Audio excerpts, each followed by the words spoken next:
Hi, my name is Diane and I'm from Toronto, Canada. In Mormon chapter 7, verse 8, it talks about how the Jews and the Gentiles kept records. How can I be better about keeping my own records? I think that maybe one way, at least, that we can answer this question is by looking at what happens right after Mormon chapter 7. Okay. So if we go to Mormon chapter 8, we've now heard Mormon's last words, and Moroni, his son, picks up the record. And I'm just going to read a few lines here to give you a feel of how Moroni is feeling.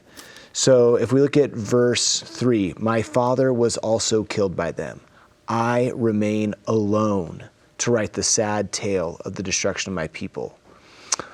You can sense how Moroni is feeling. Verse 5, I am alone.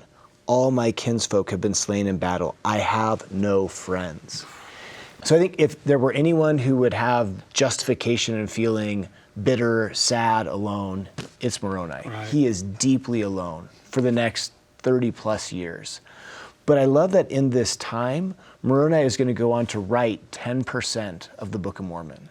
I mean, that's a lot, right? He could have had a pity party. He could have said, forget about everything. And so for me, I think part of the answer is how can I be better about keeping my own records is to look at our scriptural forebears, Mormon, Moroni, and others, and say, I want to follow in their footsteps. Even if things are hard in my life, even if maybe I don't feel like writing, then I'm going to make an effort. Because Moroni made this effort, it points us today to Jesus Christ.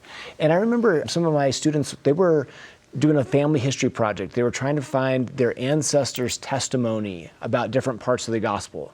And they found their ancestors' testimony of the law of tithing, of the word of wisdom. But this ancestor had never recorded a testimony of Jesus Christ. And it makes me think, someday we're going to be the ancestors. Mm-hmm. Will our descendants be able to find our testimony of Jesus Christ? And they will if we keep a record. Just another thought, back to that question. We have spiritual experiences as we go throughout our life and as we put ourselves in spiritual situations. And we can have a lot of really awesome experiences. But if we don't take time to let those lessons sink in, then what is their value to us? So maybe today you are feeling the Spirit testify truths to you. You know that God loves you and is listening and is speaking to you. But maybe in 2 months, when you're not sure how God feels about you and things have come up in your life that make you question your faith, among other resources, what better resource to have than a book that you yourself wrote? And I've seen myself benefit from that as I've recorded my spiritual experiences. I have a book that I wrote when I was really feeling it.